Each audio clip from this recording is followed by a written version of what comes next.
युतीवरून भाजप शिवसेनेमध्ये वार पलटवार सुरूच। विचारधारा एकच, युती कायम राहणार, एकनाथ शिंदेंकडून स्पष्ट।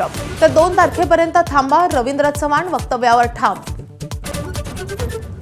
स्थानिक स्वराज्य संस्थांच्या निवडणुकीमध्ये सत्तेचा माज दिसतोय। उद्धव ठाकरेंचा सत्ताधारी पक्षांवर निशाणा, प्रचारात मोठ्या प्रमाणावर पैशांचा पाऊस पाडला जातोय, ठाकरेंचा हल्लाबोल। महापालिका निवडणुकीसाठी ठाकरे बंधूंचं अखेर ठरलं।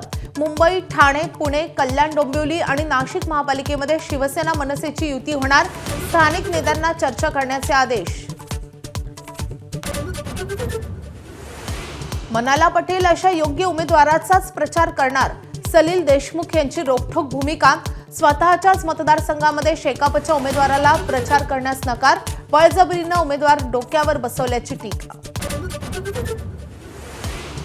कोल्हापुरातील सीपीआर रुग्णालयामधल्या कार्यपद्धतीवरून आरोग्यमंत्री प्रकाश आबिटकरांचा संताप, वेळेत काम न करणाऱ्या अधिकाऱ्यांना आबिटकरांनी छापलं। नाशिक मनपा पुन्हा वादाच्या भोवऱ्यामध्ये, साधुग्रामच्या जागेवर MISC हबसाठी 220 कोटींचं टेंडर काढल्यानं संताप व्यक्त। कुंभमेळ्याआधीच टेंडर काढल्यानं मनपाच्या भूमिकेवर प्रश्नचिन्ह। संभाजीनगरातून अटक झालेली तोतया IAS कल्पना भागवतचा अफगाणी मित्रही जाळ्यात। स्वतःला मुख्यमंत्र्यांचा OSD म्हणून खुलेआम फिरत होता अशरफ खलीज।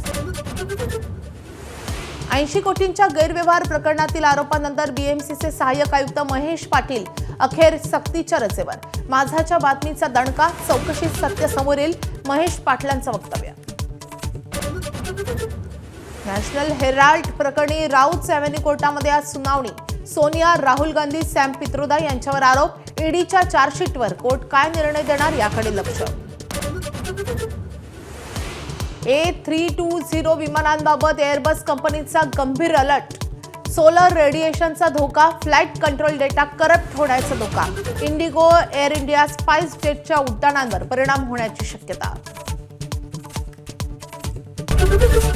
ABP माझा, उघडा डोळे बघा नीट।